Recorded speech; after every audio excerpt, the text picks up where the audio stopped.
students. Welcome in the online lecture. This is the first lecture on the topic organisms and populations.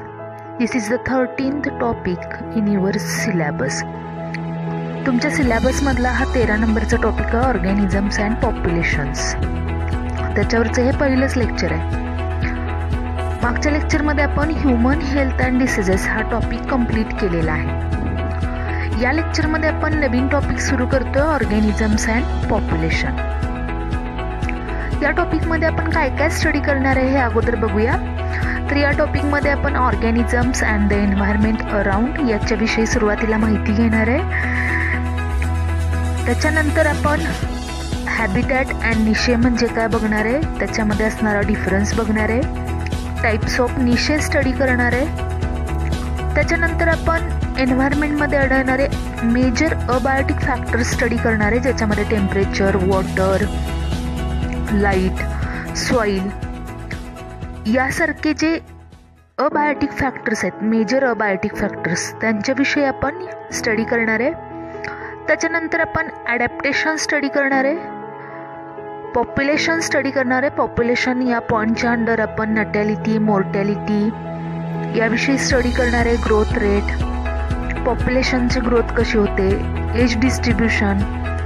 त्याच्यानंतर population interactions विषयी study करणार आहे, ज्याच्यामध्ये positive interactions, negative interactions, neutral interactions, याच्यामध्ये म्युच्युअलिझम, competition, कॉमेन्सॅलिझम, parasitism. त्याच्यानंतर predation याविषयी आपण या टॉपिकमध्ये स्टडी करणार आहे. तर या लेक्चरमध्ये आपण फक्त काय बघणार आहे, तर introduction of this topic and organisms and the environment around and difference between habitat and niche and types of niche. या लेक्चरमध्ये आपण इंट्रोडक्शन बघणार आहे या टॉपिकची. त्याच्याबरोबर organisms and the environment around या पॉईंटच्या अंडर आपण बायोम स्टडी करणार आहे. त्याच्यानंतर नेक्स्ट आपण स्टडी करणार आहे ते म्हणजे हॅबिटॅट आणि निशेमधला डिफरन्स. हॅबिटॅट म्हणजे काय, निशे म्हणजे काय आणि निशेचे टाईप या लेक्चरमध्ये आपण संपवणार आहे. तर सुरुवातीला बघूया या टॉपिकची इंट्रोडक्शन. इंट्रोडक्शनमध्ये सुरुवातीला तुम्ही मागं शिकलेला आहात, इकोसिस्टीम म्हणजे काय शिकलेला आहात. त्याच्यानंतर ecosystem is the system in which biotic and abiotic factors are present. तुम्हाला माहिती आहे इकोसिस्टीम अशी सिस्टीम असते ज्याच्यामध्ये बायोटिक आणि अबायोटिक फॅक्टर्स एकत्र राहत असतात. त्या फॅक्टर्समध्ये तुम्ही आत्तापर्यंत बऱ्याच गोष्टी स्टडी केलेल्या आहेत. नॅचरल वर्ल्डमध्ये सापडणाऱ्या अभ्यासामध्ये तुमच्या बऱ्याच गोष्टी, लिव्हिंग वर्ल्ड असेल, लिव्हिंग वर्ल्डमध्ये आढळणारे macromolecules, cells, tissue, organs, individuals, organism, population, communities, ecosystem and biome, ह्या ज्या स्टेप्स आहेत, ह्या ज्या लेवल्स आहेत, ह्या तुम्ही ऑलरेडी स्टडी केलेल्या आहेत, शिकलेला आहात. म्हणजे लिव्हिंग वर्ल्ड एक छोटा मायक्रोमोलिक्यूल, त्याच्यापासून सेल बनते, सेल्सच्या ग्रुपपासून टिश्यू बनत असते, अनेक टिश्यू एकत्र येतात, ऑर्गन बनतो, अनेक ऑर्गन्स एकत्र येतात, इंडिव्हिज्युअल ऑर्गॅनिझम बनतो आणि अनेक इंडिव्हिज्युअल्स सेम स्पेसिसचे जे एकत्र राहतात त्याचं पॉप्युलेशन बनतं. वेगवेगळ्या प्रकारचे पॉप्युलेशन्स एकत्र राहतात आणि कम्युनिटी बनते. कम्युनिटीच्या अनेक कम्युनिटी एकत्र राहतात आणि इकोसिस्टीम बनते. फॉर एक्झाम्पल ग्रासलँड इकोसिस्टीम असेल, डेझर्ट इकोसिस्टीम असेल, पॉन्ड इकोसिस्टीम असेल, यासारखे इकोसिस्टीम्स बनतात आणि अनेक इकोसिस्टीम्स एकत्र येऊन बायोम्स तयार होतात. याविषयी आपण बघितलेला आहे. त्याचा आणखी थोडा डिटेल स्टडी आपण या टॉपिकमध्ये करणार आहे. तर सुरुवातीला आपण इकॉलॉजी म्हणजे काय बघूया. इकॉलॉजीची डेफिनेशन काय आहे बघूया आपण. Ecology is the study of relations of organisms with one another and to their physical environment. Ecology ही अशी ब्रँच आहे. लॉजी म्हणजे एक ब्रँच आहे. लॉजी मीन्स टू स्टडी, अभ्यासणं. इकॉलॉजीमध्ये कशाचा अभ्यास केला जातो, तर relation of organisms with the one another. Organism मध्ये कशा प्रकारचं रिलेशन आहे याचा अभ्यास करणं त्याबरोबरच the relation of the organism with their physical environment. ऑर्गॅनिझमचं त्याच्या फिजिकल एन्व्हायरमेंट बरोबर कशा प्रकारे रिलेशन आहे याचा अभ्यास करणारी जी ब्रँच आहे त्या ब्रँचला इकॉलॉजी असं म्हटलं जातं. Ecology is the study of relations of organisms with one another, म्हणजे ऑर्गॅनिझम मध्ये असणारं relation and to their physical environment, आणि त्यांच्या आजूबाजूला असणारं जे एन्व्हायरमेंट आहे त्याच्याशी ऑर्गॅनिझमचं रिलेशन कसं आहे याचा अभ्यास करणारी जी ब्रँच आहे त्या ब्रँचला इकॉलॉजी असं म्हटलं जातं. आता ही टर्म कोणी सुरुवातीला आणली? The term ecology was first used by, ही टर्म कुणी सुरुवातीला शोधून काढली? The term ecology first used by writer, but the word coined by E Haeckel in 1866. हा वर्ड पहिल्यांदा रायटर या सायंटिस्टनं शोधून काढला किंवा यूज केला, पण त्या शब्दाचा जो शोध लावलेला आहे तो ई हॅकेल या सायंटिस्टनं लावलेला 1866 मध्ये. तर इकॉलॉजी ही टर्म शोधून काढलेली आहे ई हॅकेल यानं आणि यूज केलेली आहे रायटर यानं. तर इकॉलॉजी मध्ये वेगवेगळे ग्रुप्स असतात. Ecology grouping of organism is nothing but ecological hierarchy. आता हायरार्ची म्हणजे स्टेप बाय स्टेप काय होत जाणं, तर ग्रुपिंग होत जाणं. तर ह्या इकॉलॉजीमध्ये कोणत्या ग्रुप्स आढळतात, कोणते लेव्हल्स आढळतात स्टेप बाय स्टेप येणारे? तर ecology has 4 sequential levels. These are organisms, populations, communities and biomes. या 4 लेव्हल्स सिक्वेन्शियली आढळतात आपल्या इकॉलॉजीमध्ये, म्हणजे लहानापासून मोठ्यापर्यंत असं म्हणूया, लहानापासून मोठ्यापर्यंत. ऑर्गॅनिझम्स, अनेक ऑर्गॅनिझम्स एकत्र आले की काय होणार आहे? पॉप्युलेशन्स तयार होणार आहे. पॉप्युलेशन्स अनेक प्रकारची एकत्र आली की कम्युनिटीज तयार होणार आहेत, आणि अनेक प्रकारच्या कम्युनिटीज एकत्र आल्या की बायोम्स तयार होणार आहेत. तर सुरुवातीला आपण काय बघूया? Organisms. Individual organism is the basic unit of ecological hierarchy. Organisms ही बेसिक युनिट आहे कशाची? तर इकॉलॉजिकल हायरार्ची. तर ही बेसिक युनिट, जसं तुम्ही गेल्या वर्षी सिस्टमॅटिक्स टॉपिक मध्ये हायरार्ची म्हणजे काय शिकलेला आहात, म्हणजे क्लासिफिकेशनचे क्रायटेरिया शिकलेला आहात. स्पेसीज इंडिव्हिज्युअल असते, अनेक स्पेसीज एकत्र येतात कशाच्या अंडर? तर एका जीनसच्या अंडर. अनेक जीनस एकत्र येतात कशाच्या अंडर? तर ऑर्डरच्या अंडर. हे तुम्ही गेल्या वर्षी शिकलेलात. किंवा अनेक ऑर्डर एकत्र येतात फॅमिलीच्या अंडर. हे तुम्ही गेल्या वर्षी शिकलेला आहात. जसं क्लासिफिकेशनची हायरार्ची असते तशीच इकॉलॉजीमध्ये पण हायरार्ची असते, आणि हायरार्चीचा बेसिक युनिट जसा क्लासिफिकेशनचा बेसिक युनिट स्पेसीज आहे तसाच इकॉलॉजिकल हायरार्चीचा बेसिक युनिट काय आहे? तर ऑर्गॅनिझम आहे. आता ऑर्गॅनिझम नंतर येणारी दुसरा युनिट काय आहे हायरार्ची मध्ये येणारा इकॉलॉजीचा? तर पॉप्युलेशन. पॉप्युलेशन म्हणजे काय तुम्हाला माहिती आहे? Organisms of same kind inhabiting a geographical area constitute populations. एकाच प्रकारचे ऑर्गॅनिझम्स ऑफ सेम काइंड, एकाच प्रकारचे, एकाच स्पेसीजचे म्हणूया आपण, इनहॅबिटिंग अ जिओग्राफिकल एरिया, एकाच जिओग्राफिकल एरियामध्ये राहतात, आणि सगळ्यांचं मिळून मग काय तयार होतं? पॉप्युलेशन तयार होतं. काय तयार होतं? पॉप्युलेशन तयार होतं. आता पुढे काय बघणार आहे आपण? कम्युनिटीज बघणार आहे. Several populations of different species in a particular area constitute community that interact with one another in several ways. आता कम्युनिटीज कशा तयार होतात? तर several populations of different species, अनेक प्रकारच्या स्पेसीजची पॉप्युलेशन्स काय करतात? तर एकाच जिओग्राफिकल एरियामध्ये राहतात. That interact with one another in several ways, वेगवेगळ्या प्रकारे ते एकमेकांमध्ये इंटरॅक्शन करतात, आणि यालाच काय म्हटलं जातं? कम्युनिटी असं म्हटलं जातं, समाज म्हणूया आपण. जसा आपला समाज आहे ज्याच्यामध्ये वेगवेगळ्या कास्टची लोक राहतात आणि एकमेकांमध्ये इंटरॅक्शन चालतं, तसंच इकॉलॉजीमध्ये पण कम्युनिटी आहे.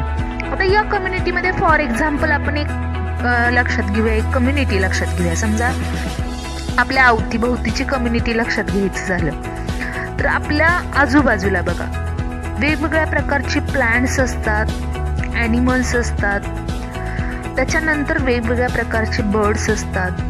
हे सगळे एकत्र राहतात आता समजा एक गाव असेल आपलं, तर त्या गावामध्ये एक कम्युनिटी असं समजूया आपण, गाव म्हणजे एक कम्युनिटी असं समजलं तर त्याच्यामध्ये लोक राहतात, वनस्पती राहतात, बर्ड्स राहतात, ॲनिमल्स राहतात आणि सगळ्यांमध्ये इंटरॅक्शन चालू असतं वेगवेगळ्या प्रकारचं. तर याला काय म्हटलं जातं तर कम्युनिटी असं म्हटलं जातं. आता यानंतर येणारा सगळ्यात मोठं युनिट किंवा सगळ्यात मोठी लेवल कोणती असेल इकॉलॉजिकल हायरार्कीची तर बायोम्स. बायोम म्हणजे काय? Biome constitute a large regional terrestrial unit delimited by a specific climatic zone having major vegetation zone and the associated fauna. Biome म्हणजे काय तर लार्ज रिजनल टेरेस्ट्रियल युनिट, खूप मोठं असणारं टेरेस्ट्रियल म्हणजे जमिनीवरती असणारं खूप मोठं युनिट ज्याच्यामध्ये स्पेसिफिक क्लायमॅटिक झोन असतं, हॅव्हिंग मेजर व्हेजिटेशन, खूप प्रमाणात प्लांट्स असतात, अँड द असोसिएटेड फौना म्हणजे खूप प्रकारचे ॲनिमल्स त्याच्यामध्ये असतात. आणि या सगळ्या लार्ज युनिटला काय म्हटलं जातं तर बायोम म्हटलं जातं. म्हणजे अनेक कम्युनिटीज एकत्र राहतात आणि काय तयार होतं? बायोम तयार होतं. आता या बायोम विषयी आपण किंवा किती प्रकारच्या बायोम्स आपल्या एन्व्हायरमेंटमध्ये आढळतात हे आपण ऑर्गॅनिझम्स अँड एन्व्हायरमेंट अराउंड याच्यामध्ये स्टडी करणार आहे. तर ऑर्गॅनिझम्स आणि एन्व्हायरमेंट याच्या स्टडी करण्यापूर्वी आपण या टॉपिकमध्ये काय स्टडी करतोय? मेजॉरिटीली स्टडी करतोय ऑर्गॅनिझम्स अँड पॉप्युलेशन. पहिल्या 2 लेवल्स आपण या टॉपिकमध्ये स्टडी करणार आहे. This is about the introduction of this topic.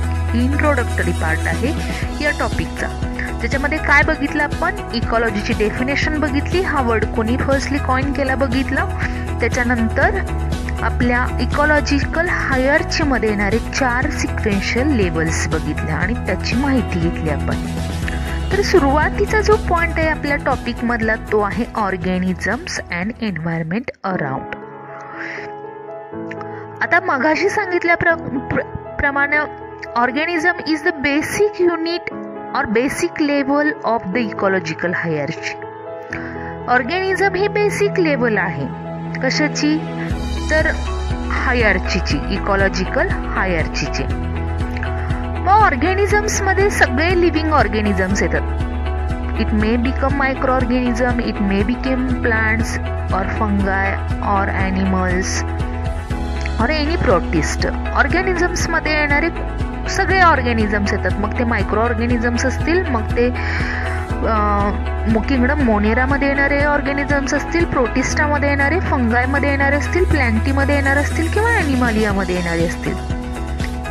तर जनरली इकॉलॉजी म्हणजे काय आपण बघितलं तर ecology at the level of organism is basically the study of animals or plant physiology which help us to understand how the organism are adapted to their environments, not only for their survival but also for propagation.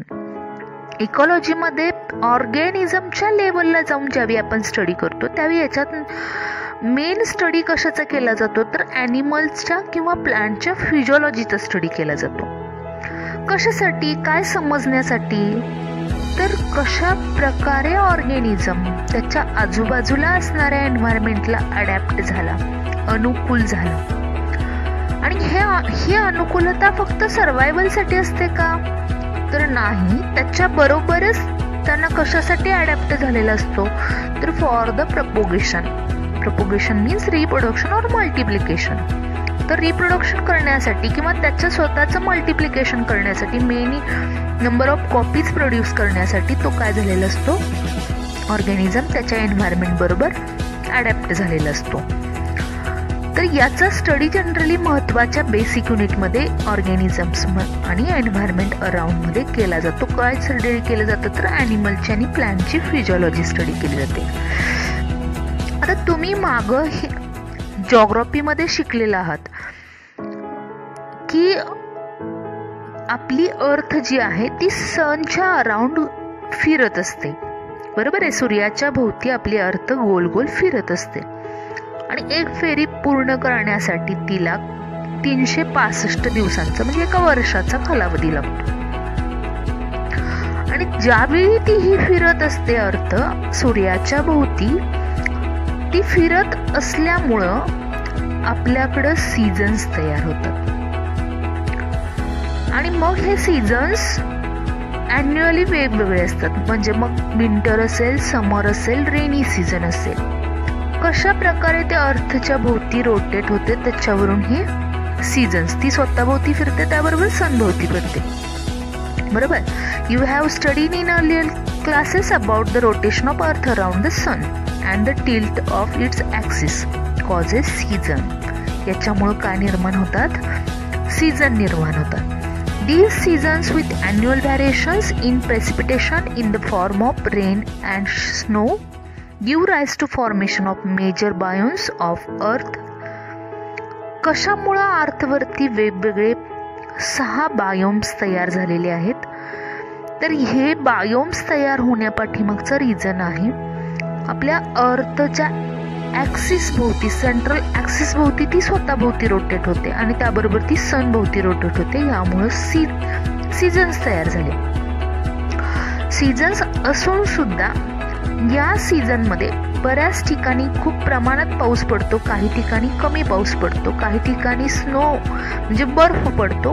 आता Arctic Antarctic ध्रुव जे आहेत दोन्ही north आणि साऊथला असणारी पृथ्वीच्या, तिथं बर्फाळ प्रदेश आहे पूर्ण. तर याचं कारण काय आहे तर तिथं सनलाईट खूप कमी जाते आणि त्यामुळं त्या ठिकाणी त्या ध्रुवांवरती बर्फ तयार झालेला आहे. तिथं असणारा बायोम वेगळा असणार आहे, तिथं असणारे ऑर्गॅनिझम्स वेगळे असणार आहेत. आणि लक्षात ठेवा, नेहमी कोणत्याही प्रकारचा बायोम असू दे, कोणत्याही प्रकारचं क्लायमॅटिक कंडिशन असू दे, त्या ठिकाणी पॉप्युलेशन्स किंवा ऑर्गॅनिझम्स आढळतातच. त्या ठिकाणच्या एन्व्हायरमेंटला त्यांनी काय केलेलं असतं? ॲडॅप्ट केलेलं असतं आणि ते तिथं जगू शकत असतात. बायोम्स आपण स्टडी करणार आहे. किती बायोम्स आहेत अर्थवरती आपल्या? तर there are about 6 biomes present on the earth. आपल्या अर्थवरती जवळपास 6 बायोम्स आहेत. कोणते 6 बायोम्स आहेत? तर फर्स्ट डेझर्ट बायोम, वाळवंटी प्रदेशात येणारा बायोम. इतकं हायर टेम्परेचर असताना सुद्धा त्या ठिकाणी, राजस्थान सारख्या ठिकाणी खूप कमी पाऊस असतो. तरीही अशा हाय टेम्परेट रिजन मध्ये सुद्धा बघा, तुम्हाला ह्या इमेज मध्ये दिसते कॅमल्स दिसतात. बऱ्याच प्रकारचे झेरोफॅटिक प्लांट्स आपण शिकलेलो आहे गेल्या वर्षी. ओपनशिया असेल, ॲलोवेरा असेल, ॲकॅसिया असेल, हे झेरोफॅटिक प्लांट्स असतील. ह्या हाय टेम्परेट रिजनमध्ये सुद्धा ग्रो होतात, रिप्रोड्यूस होतात. म्हणजे या ऑर्गॅनिझमनी या बायोममध्ये स्वतःला काय केलेलं आहे? ॲडॅप्ट केलेलं आहे. नेक्स्ट सेकंड बायोम येतो, तो कोणता? तर ग्रासलँड बायोम. दुसरा बायोम येतो तो ग्रासलँड, सगळीकडे हिरवळ, ग्रासेस. मग ग्रासेस आहेत म्हणजे तिथं काय नाही तर ग्रास होपर्स येणार आहेत, फ्रॉग येणार आहे, स्नेक येणार आहे. अशा वेगवेगळ्या प्रकारच्या ऑर्गॅनिझम्स तिथं राहत असतात. नेक्स्ट येतो ट्रॉपिकल फॉरेस्ट. ट्रॉपिकल फॉरेस्ट नंतर येतो टेम्परेट फॉरेस्ट बायोम. इथं खूप प्रमाणात पाऊस असतो. टेम्परेट फॉरेस्टमध्ये असेल किंवा ट्रॉपिकल फॉरेस्टमध्ये असेल, अशा ठिकाणी जनरली ट्रॉपिकल फॉरेस्टमध्ये खूप रेन असतो, खूप पाऊस असतो, त्यामुळे तिथे हिरवळ पाणी नेहमी दिसतं. त्याच्यानंतर टेम्परेट फॉरेस्टमध्ये मिक्स असं समजूया आपण, म्हणजे तिथं लिव्स फॉल होतात परत येतात, असं असणारं टेम्परेट फॉरेस्ट. नेक्स्ट आहे coniferous forest. Coniferous forest biome का म्हटलेलं आहे तर कोन लाईक प्लांट्स असतात सगळे. कोन लाईक प्लांट्स म्हणजे कोन टाईप किंवा कोन आकाराचे असे त्यांनी प्लांटचं स्ट्रक्चर असतं म्हणून त्याला कोनिफरस फॉरेस्ट असं म्हटलं जातं. आणि शेवटचा बायोम येतो 6 बायोम, टुंड्रा बायोम. म्हणजे हा कुठं आढळतो तर बर्फाळ प्रदेशामध्ये आढळणारा हा बायोम आहे. आणि ह्या 6ही बायोम विषयी तुम्ही ऑलरेडी जॉग्राफीमध्ये स्टडी केलेलं आहे. पण या सगळ्या बायोम्समध्ये इथं बर्फाळ प्रदेश असताना म्हणजे खूप कोल्ड कंडिशन किंवा इतर खूप टेम्परेचर असताना ऑर्गॅनिझम्स तिथं राहतात. इथं टेम्परेट फॉरेस्टमध्ये खूप रेन असताना या ठिकाणी ऑर्गॅनिझम्स ग्रो होतात, रिप्रोड्यूस होतात, कारण ते त्यांनी काय केलेलं असतं, त्या एन्व्हायरमेंटला स्वतःला काय केलेलं असतं, अडॉप्ट केलेलं असतं, अनुकूल झालेले असतात ते ऑर्गॅनिझम्स. आणि मग ऑर्गॅनिझम्स राहणारं जे ठिकाण आहे, मग ते डेझर्ट बायोम असेल, ग्रासलँड बायोम असेल, ट्रॉपिकल फॉरेस्ट असेल, टेम्परेट फॉरेस्ट असेल, कोनिफरस फॉरेस्ट असेल किंवा टुंड्रा बायोम असेल, या सगळ्या ठिकाणी राहणाऱ्या ऑर्गॅनिझम्स किंवा ते राहण्याचं जे त्यांचं ठिकाण आहे त्या ठिकाणाला काय म्हटलं जातं तर हॅबिटॅट असं म्हटलं जातं. आणि त्या हॅबिटॅटमध्ये त्या ऑर्गॅनिझमचं रिलेशन त्याच्या अबायोटिक फॅक्टर्समध्ये सुद्धा येतं. म्हणजे अबायोटिक फॅक्टर्स सुद्धा त्याच्यावरती इफेक्ट करतात आणि मग त्यानुसार त्याचं काय होत असतं, ॲडॅप्टेशन होत असतं. मग त्याच्यामध्ये येणारे बायोटिक आणि अबायोटिक फॅक्टर्स इफेक्ट कसे करतात याच्याविषयी आपण ॲडॅप्टेशनमध्ये स्टडी करणार आहे. बायोटिक फॅक्टर्समध्ये प्लांट्स येतात, पॅथोजन्स येतात, पॅरासाइट्स येतात, प्रिडेटर्स येतात किंवा ऑर्गॅनिझम्स सगळ्या प्रकारचे येतात. अबायोटिक फॅक्टर्समध्ये मगाशी सांगितल्याप्रमाणे लाईट असेल, टेम्परेचर असेल किंवा विंड असेल, सॉईल असेल, ह्या सगळ्याचा समावेश कशामध्ये होतो, अबायोटिक फॅक्टर्समध्ये, जे सगळ्याच गोष्टींमध्ये किंवा सगळ्याच बायोम्समध्ये प्रेझेंट असतात, बायोटिक आणि अबायोटिक फॅक्टर्स. तर या टॉपिकमधला आपण नेक्स्ट पॉईंट स्टडी करणार आहे तो म्हणजे हॅबिटॅट आणि निशे. बघूया सुरुवातीला हॅबिटॅट म्हणजे काय. Habitat is a place or the set of environmental conditions around organism to which it must adapt to survive and prosper. Prosper म्हणजे वाढणे, त्याची संख्या वाढणे म्हणा किंवा त्याची ग्रोथ होणे, रिप्रोडक्शन होणे.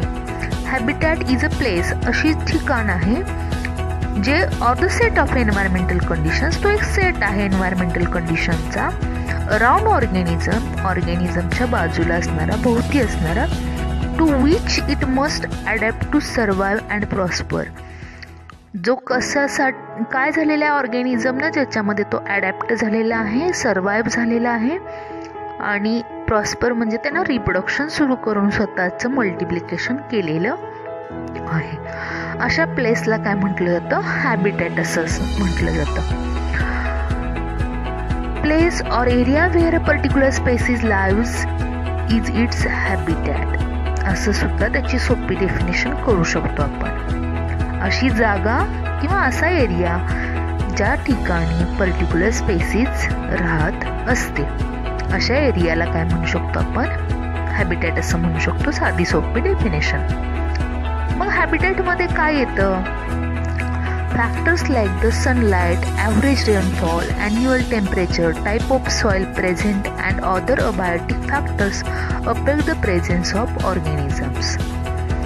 हॅबिटॅटमध्ये येणारे सगळे अबायोटिक फॅक्टर्स हे काय करत असतात तर ऑर्गॅनिझमवरती अफेक्ट करतात. These factors help in determining the presence of the particular type of species in the environment. आपल्याला ज्यावेळी एखाद्या स्पेसीजचा टाईप स्टडी करायचं असेल त्यावेळी आपल्याला हे एन्व्हायरमेंट तो जो टाईप आहे स्पेसीसचा तो डिटरमाइन करण्यासाठी मदत करत असतं. मग हॅबिटॅटची एक्झाम्पल्स कोणते आहेत? पॉन्ड हॅबिटॅट असेल, रिव्हर असेल, ओशियन असेल, ही सगळी हॅबिटॅट कसली आहेत? तर ॲक्वॅटिक हॅबिटॅट आहेत. ही सगळी कसली आहेत? ॲक्वॅटिक. असेच टेरेस्ट्रियल हॅबिटॅट येतात, एरियल हॅबिटॅट येतात किंवा ॲक्वॅटिक हॅबिटॅट आता सांगितल्याप्रमाणे येतात. अर्बोरियल हॅबिटॅट येतात, झाडावरती बरेच प्राणी राहतात. टेरेस्ट्रियल म्हणजे जमिनीवरती राहतात. एरियल म्हणजे हवेत उडणारे पक्षी बघितलेले आहेत आपण.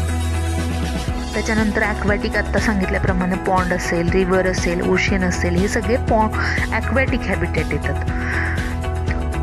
तर लगेचच एन्व्हायरमेंट जे आहे बाजूला अगदी जवळ ऑर्गॅनिझमच्या, त्याला मायक्रो हॅबिटॅट असं म्हटलं जातं. The immediate surrounding of an organism sometimes also referred to as micro habitat. अगदी जवळ असणारं, त्याच्या बाजूला असणारं जे एन्व्हायरमेंट आहे त्याला मायक्रो हॅबिटॅट असं म्हटलं जातं. Is an important concept to remember when working with sedentary or weakly motile organisms. हे कधी महत्त्वाचं ठरतं? ज्यावेळी आपण एखाद्या सेडेंटरी ॲनिमलचा स्टडी करत असू किंवा एखाद्या वीकली मोटाईल ऑर्गॅनिझमचा, म्हणजे कधी तर हालचाल करणारा, किंवा सेडेंटरी म्हणजे सुप्तावस्थेत म्हणूया, किंवा वाळूमध्ये घुसल्यासारखा असं सुप्तावस्थेत असणारा सेडेंटरी जो ॲनिमल आहे त्याच्यामध्ये, किंवा रॉक्सना अटॅच्ड असतात बरेच ॲनिमल्स, अशा ॲनिमल्सचा ज्यावेळी आपण स्टडी करणार असतो त्यावेळी मायक्रो हॅबिटॅट लक्षात घेणं खूप महत्त्वाचं येतं. तर अशा प्रकारे हॅबिटॅटची डेफिनेशन किंवा हॅबिटॅट विषयी आपण बघितलेलं आहे. त्यानंतर पुढची कन्सेप्ट आपल्याला स्टडी करायची ते म्हणजे निशे. आता निशे ही जी कन्सेप्ट आहे, the term niche was first time used by J Grinnell. जे ग्रीनेल या सायंटिस्टनं पहिल्यांदा या कन्सेप्टचा यूज केला, या टर्मचा यूज केला 1917 साली जे ग्रीनेल या सायंटिस्टनं. तर निशे म्हणजे बऱ्याच जणांचं खूप जम्बलिंग आहे, म्हणजे ही टर्म नक्की काय आहे हे लक्षात येत नाही किंवा बऱ्याच जणांना ते लक्षात आलेलं नाही. तर जनरली निशे कशासाठी वापरला जातो word? The term niche is used to denote the functional role played by an organism in its environment. Generally ही कन्सेप्ट कशासाठी वापरली जाते? तर ऑर्गॅनिझमचा जो रोल आहे त्याच्या एन्व्हायरमेंटमध्ये असणारा, त्याच्यासाठी वापरली जाणारी कन्सेप्ट म्हणजे निशे आहे, हे लक्षात ठेवा. ऑर्गॅनिझमच्या त्याच्या एन्व्हायरमेंटमध्ये असणारा रोल म्हणजे काय आहे तर त्याच्या निशे आहे असं लक्षात ठेवा. आणखी काय सांगू शकतो आपण निशेविषयी? तर niche is described as a position of a species in the environment. कशा प्रकारचे पोझिशन? तर in the environment, like what they do for their survival, ते काय करतात स्वतःच्या सर्वायवलसाठी. How they fulfil their needs of shelter, food, ते कशा प्रकारे त्यांचं राहण्याचं ठिकाण मिळवण्यासाठी किंवा फूड मिळवण्यासाठी प्रयत्न करतात. हे सगळं म्हणजे काय आहे, ह्याचा अभ्यास म्हणजे काय आहे तर निशे आहे. आणखी काय बघू शकतो? Niche deals with the flow of energy from one organism to another and hence it is important to understand what an organism eats, how it interacts with other organism, etc. Niche म्हणजे काय? Niche कशाशी related येतं तर flow of energy from one organism to another organism. एका ऑर्गॅनिझमकडून दुसऱ्या ऑर्गॅनिझमकडे एनर्जीचा flow होते. आपण अन्न साखळीमध्ये अगोदर ही विज्ञानात शिकलेलो आहोत. अन्न साखळीमध्ये बघा, सगळ्यात पहिल्यांदा प्रोड्युसर्स कोण येतात तर ग्रीन प्लांट्स येतात. सेकंड येतात तर कोण येतात तर हर्बिव्हरस ॲनिमल्स येतात. त्याच्यावरती प्रायमरी कार्निव्हरस, त्याच्यावरती सेकंडरी कार्निव्हरस, त्याच्यावरती टर्शरी कार्निव्हरस, असा एनर्जीचा फ्लो होत राहतो. आणि मग ते एकमेकांमध्ये कशा प्रकारे इंटरॅक्ट करतात याचा अभ्यास म्हणजे काय आहे तर निशे आहे. As soon as the niche is left vacant, other organism fill that position. समजा एखादी लेव्हल व्हॅकंट असेल, रिकामी असेल, तर दुसरा ऑर्गॅनिझम तिथं ती जागा काय करत असतो, भरून काढत असतो. The niche is specific to each species, which means no two species can share the same niche.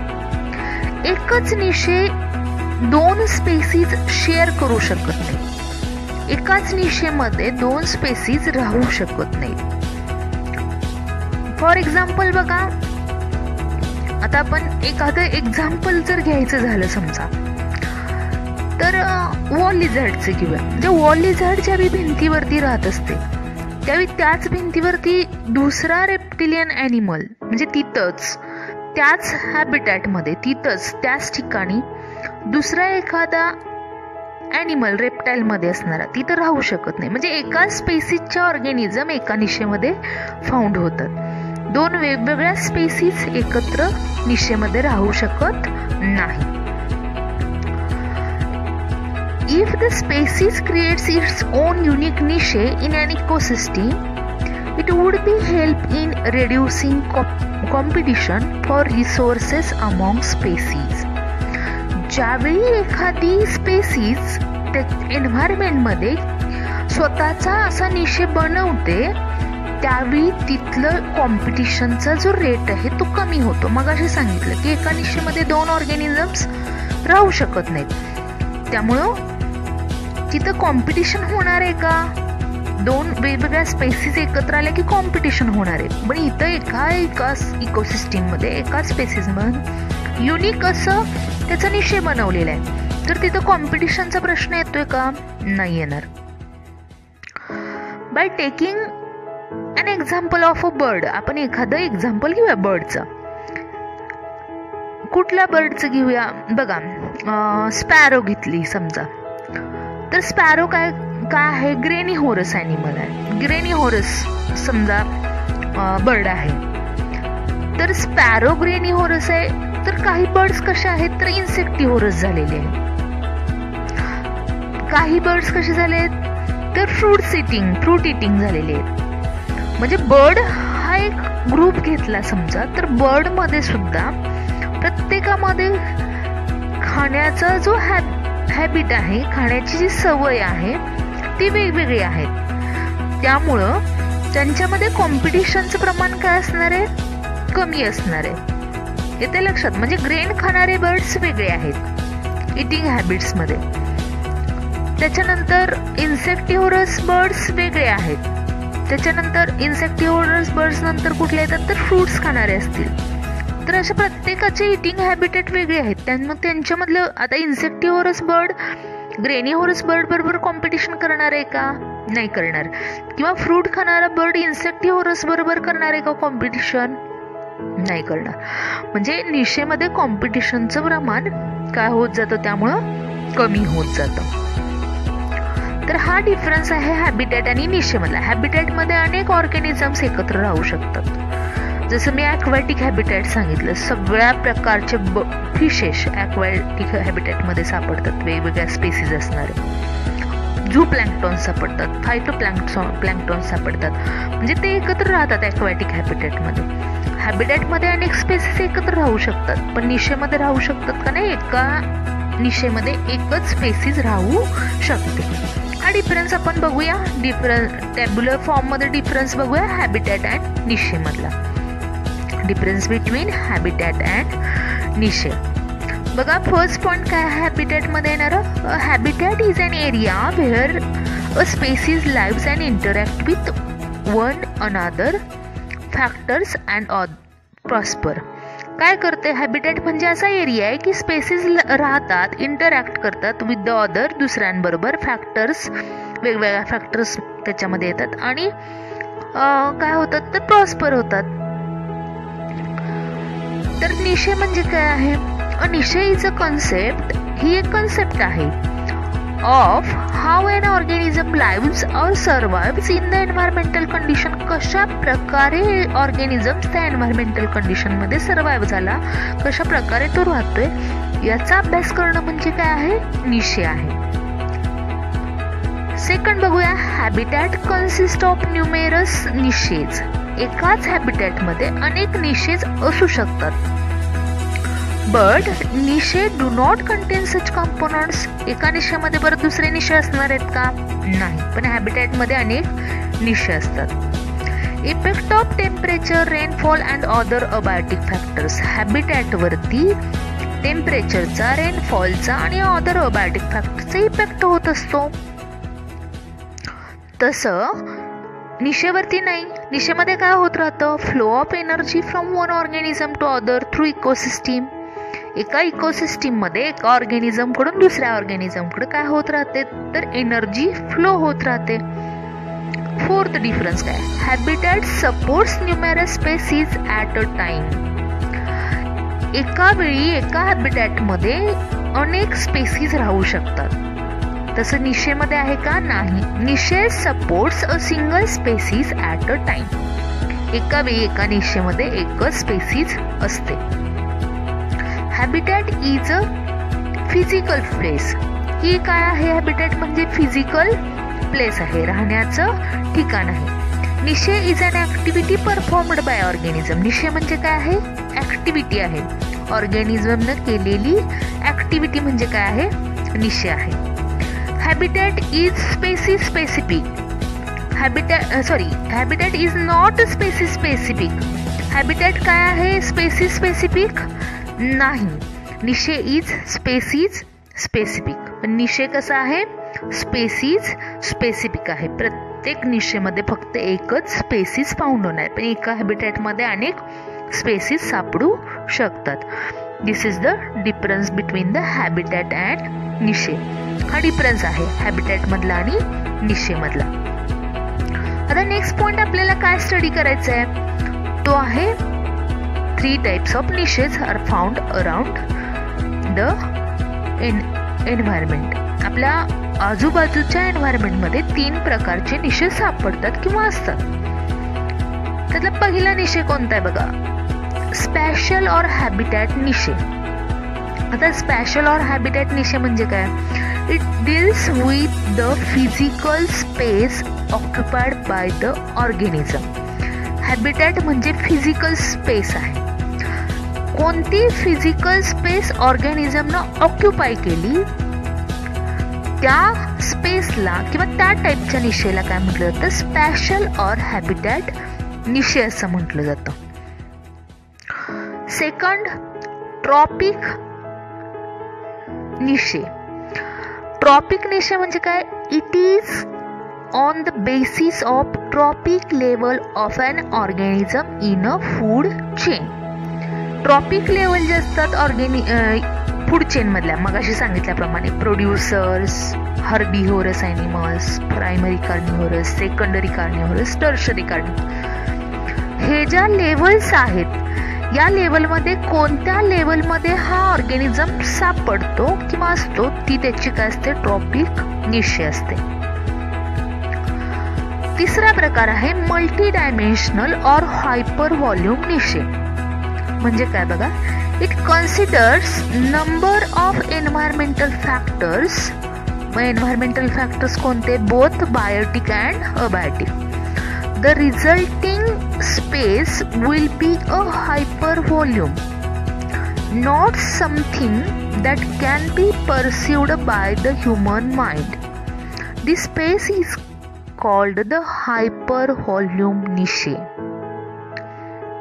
बघा, हायपर व्हॉल्यूम खूप मोठं असणारी जागा, मल्टी डायमेन्शनल खूप डायमेन्शन्स असणारी जागा, ज्याच्यामध्ये खूप प्रकारचे बायोटिक आणि अबायोटिक फॅक्टर्स येतात.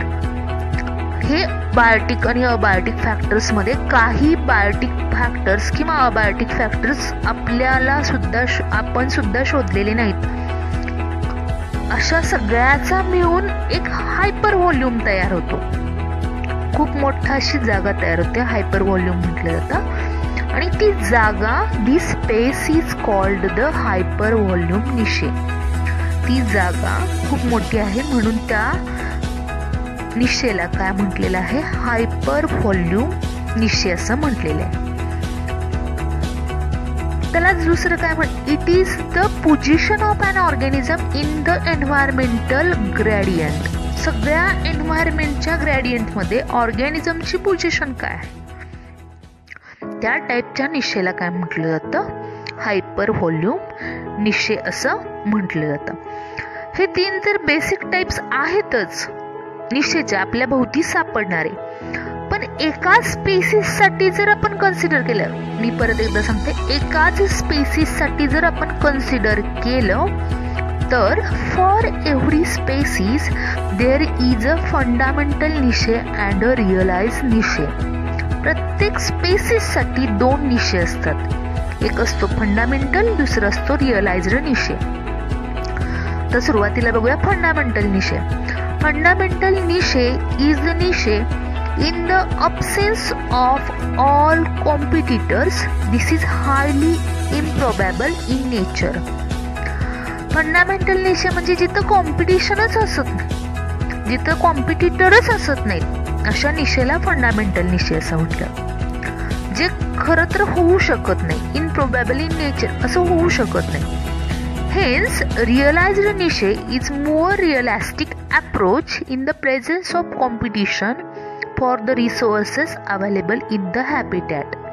हे नेहमीच होतं एका हॅबिटॅटमध्ये राहणाऱ्या ऑर्गॅनिझममध्ये जिथं कॉम्पिटिशन होतं, ती रिअलाइज्ड निशे आहे. म्हणजे ऑर्गॅनिझममध्ये नेहमीच काय असतं चालू, कॉम्पिटिशन चालू असतं. तर या जो निशे आहे त्याला रिअलाइज्ड निशे असं म्हटलं जातं, तो पर्टिक्युलर जो आहे त्याला.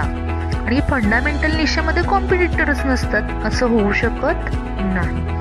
असे प्रत्येक स्पेसिससाठी जर कन्सिडर केलं, एका स्पेसिससाठी, तर तिचे 2 निशे असणार, फंडामेंटल निशे आणि रिअलाइज्ड निशे.